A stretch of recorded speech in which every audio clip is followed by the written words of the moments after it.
ગુજરાતના રાજકારણમાં છેલ્લા ઘણા સમયથી ગરમાવો આવ્યો છે. એવામાં ખેડૂત નેતા રાજુ કરપડાને લઈને હવે આમ આદમી પાર્ટી દ્વારા મોટો ખુલાસો કરવામાં આવ્યો છે.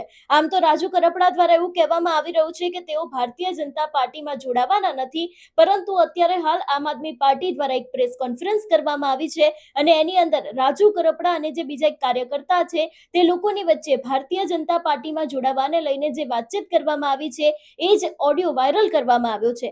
આજે આ વિષયને લઈને વિગતે વાત કરીએ. નમસ્કાર, હું હંસિની અને તમે જોઈ રહ્યા છો નિર્ભય ન્યૂઝ. આમ આદમી પાર્ટીમાંથી રાજુ કરપડાએ રાજીનામું આપ્યું. ઘણા બધા આક્ષેપો મૂકવામાં આવ્યા અને ગોપાલ ઇટાલિયા દ્વારા પણ પ્રેસ કોન્ફરન્સ કરવામાં આવી. એમને રાજુ કરપડા ઉપર આક્ષેપો મૂક્યા, પરંતુ અત્યારે હાલ ફરી એક વખત આમ આદમી પાર્ટી મેદાને આવી છે. આમ આદમી પાર્ટીના નેતાઓ દ્વારા એક પ્રેસ કોન્ફરન્સ કરવામાં આવી અને આની જ અંદર રાજુ કરપડા અને જે કાર્યકર્તા છે એ લોકોની વચ્ચે વાતચીત કરવાનો એક ઓડિયો છે તે વાયરલ કરવામાં આવ્યો છે, જેમાં ક્યાંક ને ક્યાંક આમ આદમી પાર્ટીના નેતાઓ દ્વારા એવું પણ કહેવામાં આવ્યું છે કે રાજુ કરપડા છે તે અત્યારે હાલ આમ આદમી પાર્ટીના નેતાઓને તોડવાની કોશિશ કરી રહ્યા છે અને ભારતીય જનતા પાર્ટીમાં પોતાના જૂના કેસને લઈને જોડાવાની વાત કરી રહ્યા છે, એવું પણ સ્પષ્ટ બોલી રહ્યા છે. એવી પણ વાત તેમના દ્વારા કરવામાં આવી છે. સૌથી પહેલા તો એ ઓડિયો ક્લિપ ઉપર નજર કરીએ. શિવાય તમારો મેસેજ મેં જોયો.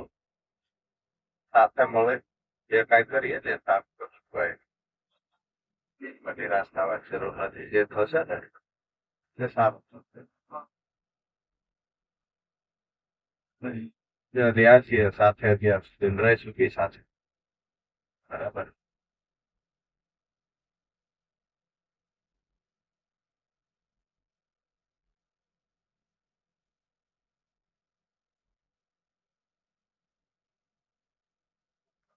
કાંઈ વાંધો નહીં, પણ કઈક નિર્ણય જે લેશો ન્યાય હારે તો હતો ને કે રાજુભાઈ ની ભેગા ઉભા છે.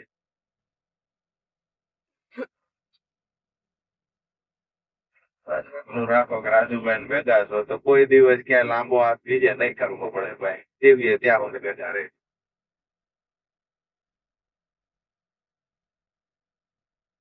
કોઈથી નહીં કરવો પડે ભાઈ. એથી હવાયું થશે, એથી હવાયું થશે. એમાં એવું થતું નથી ભાઈ. તો બધી ચર્ચાઓ નીચે કહી શકે. આજે બધા ભાઈ બાધા શાંતિ તો ઉત્સાહ સાથે કે જે પેલું છે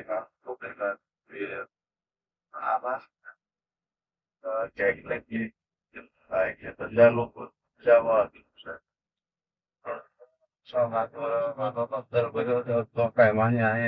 બસ પૂરું થઈ જતું અને એ બધું આપણા જૂના ઓલા કેસ એના કરતા અમે એમને એ કીધું તમારી ટીમને તમે કેવી રીતે હાજરી દેવા પ્રોજેક્ટ બધું તમે કેવી કરવાનું છે. જો તમે નહીં માનો તો સૌથી વધુ નુકસાન ભાજપને તમે કરો. એટલે કાતો તમે કાતો અમારા કેસ નતા આપણને જયારે બસ દેખાતું અંદર જવાનું વિચાર્યું હોય અંદર જાવી તો તોય પૂરું આપી દે. એના કરતા બહાર રહીશું તો બધું ઉભું કરી લઈશું. બહાર રહીશું તો ટીમને આચવી લઈશું. બહાર રહીશું તો વાના માતર થશે. સમય ઓળખી જે છે તે ભાઈ સાથે રહેજો અને વ્યવસ્થિત હતા એથી ખવાયા કરશું. બિલકુલ ભાઈ, રેડી રેડી હતા એથી હવાયા થશું ભાઈ. આપણે 4-5 દિવસમાં રૂબરૂ જ મળીએ છીએ, બરાબર છે. 1% ચિંતા ન કરતા બધા કાર્યકર્તાને કહેજો કે જે હતું એથી હવાયું થશે, બરાબર છે. વ્યવસ્થિત રીતે બધું ગોઠવા છે. ખેડૂતોને કામ થતા ને એથી 1.5 ગણી વધારે સ્પીડથી કામ થશે ભાઈ,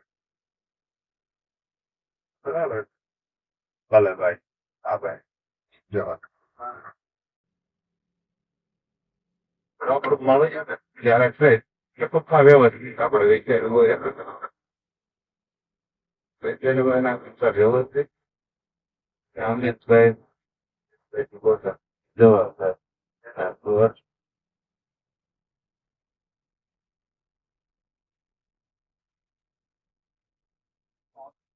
હે ભાઈ, હે ભાઈ. નેટવર્ક જતું રહેશે. હલો હલો જે રીતે અત્યારે હાલ સમગ્ર રાજકારણમાં ગરમાવો આવ્યો છે અને હવે આગામી સમયમાં જોવાનું રહેશે કે રાજુ કરપડા દ્વારા આ ઓડિયો ક્લિપને લઈને કોઈ સ્પષ્ટતા કરવામાં આવશે કે કેમ, કારણ કે એક તરફ તેમના દ્વારા એવું કહેવામાં આવી રહ્યું છે કે તેઓ ભારતીય જનતા પાર્ટીમાં જોડાવાના નથી, કોંગ્રેસની સાથે પણ ક્યાંક તેમની મુલાકાત થઈ હતી ને એની જ વચ્ચે અત્યારે હાલ આમ આદમી પાર્ટી દ્વારા એક મોટો ખુલાસો કરવામાં આવ્યો છે અને કહી શકાય કે આખી ઓડિયો ક્લિપ છે તે પ્રેસ કોન્ફરન્સની અંદર ચાલુ કરવામાં આવી હતી કે જેમાં ભારતીય જનતા પાર્ટીમાં તેઓ જોડાવાના છે પોતાના જૂના કેસને લઈને, એવી પણ વાત સામે આવી રહી છે. જો કે હવે આગામી સમયમાં જોવાનું રહેશે કે રાજુ કરપડા દ્વારા આ સમગ્ર વિષયને લઈને કયા ખુલાસા કરવામાં આવે છે. તમારું શું માનવું છે અમને કમેન્ટ કરીને ચોક્કસ જણાવજો. તેની સાથે અમારી ચેનલ નિર્ભય ન્યૂઝને લાઇક, શેર અને સબસ્ક્રાઇબ કરવાનું ભૂલશો નહીં. નમસ્કાર.